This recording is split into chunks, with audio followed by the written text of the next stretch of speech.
Hello, it's Leslie again from the Thriving Between the Lines podcast. And while Meka is still away at the Convention of Geniuses over in California, I think? I don't know, somewhere in the US, I'm popping in again with another footnote from way back. And this one's from Chapter 8, in which we discussed the book Girl, Wash Your Face by Rachel Hollis.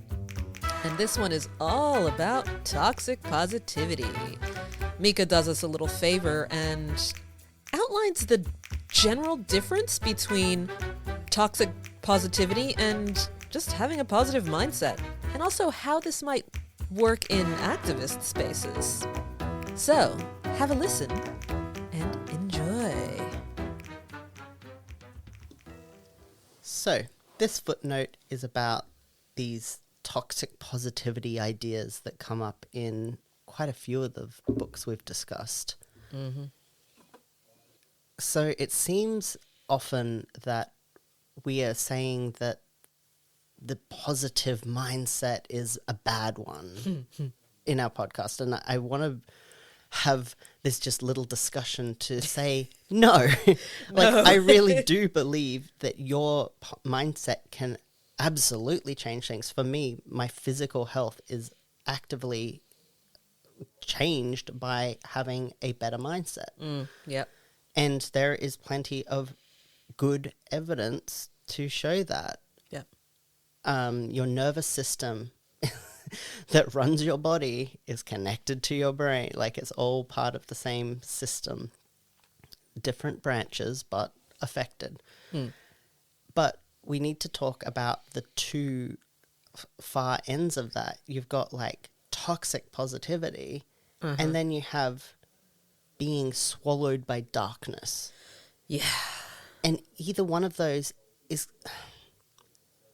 minus medical conditions like depression and such, you can choose somewhat where to lie there. Yep. You need to choose how much you are going to let the things that you care about be everything inside you. Yeah.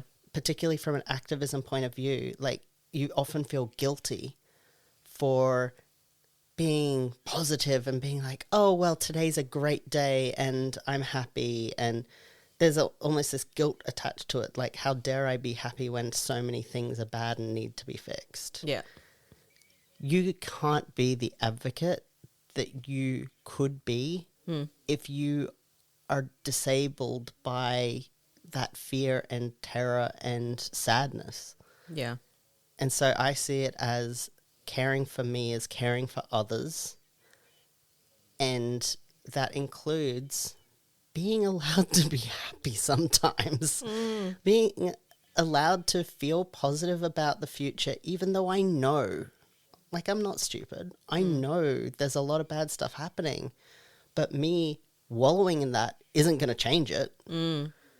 Me feeling more positive and more bright and seeing that my actions today can make things slightly better tomorrow for me and for others. Yeah. Like, I am able to go and study at university and gain skills that are going to help others. And that is the only way I have to really change things. Yeah. And I can take those days to go to a march or go to a sit out or whatever and have those times to be angry and be upset.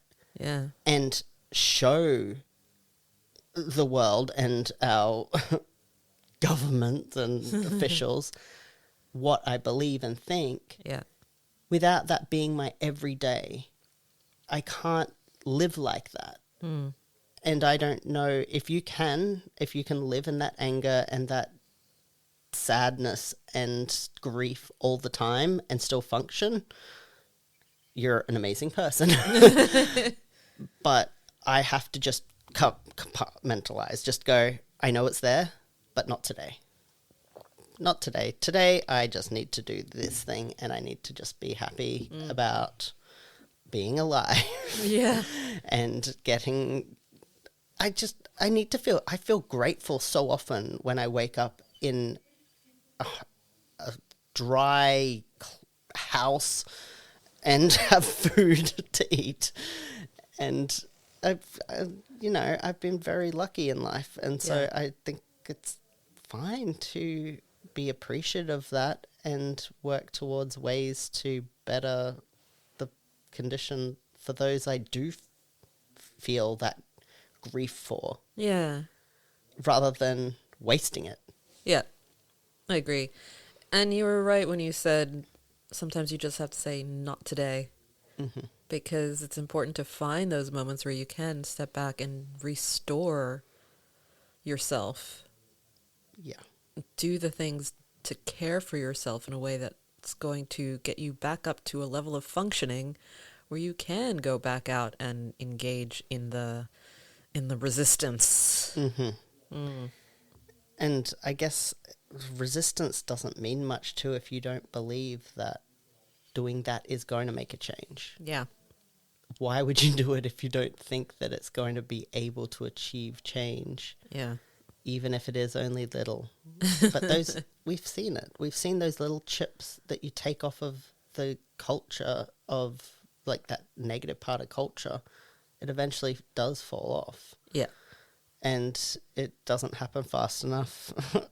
And it's frustrating for those who know they're not going to live to see the change they want to see. Yeah. But to me, it just... I need to believe by having this, like, fight and this positive thought that my actions can make change for tomorrow.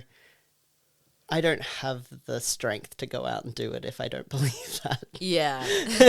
But it's not enough to say, oh, let's just #transcend because everything is bright and beautiful. It's like, Yeah. no. And we're not going to change the world just because we believe it. Yeah. Yeah. But I have to believe it to take the actions to make change. Good. So I think that's the difference. Yeah. I think we've hit the difference. I think so. Using that positive mindset to power yourself to take the actions versus Yes. thinking that those thoughts will simply change it. Yes. There we go. Beautiful. Wrapped up in a bow, clean, we've solved the problems of the world. Finally. Who should we call first? The President of America. Oh, God, not that guy. All right. Anyway, thanks, Meka. Thanks, Leslie. Bye. Bye. And there you have it. Toxic positivity is a scourge. And if you happen to be looking for ways to develop a more positive mindset, but you're tired of the whole live, laugh, love, positive vibes only cult, get in touch.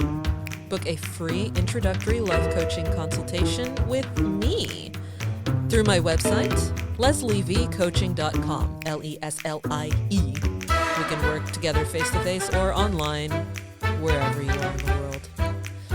So I expect to hear from you, that's right, you, very soon. All right, bye-bye.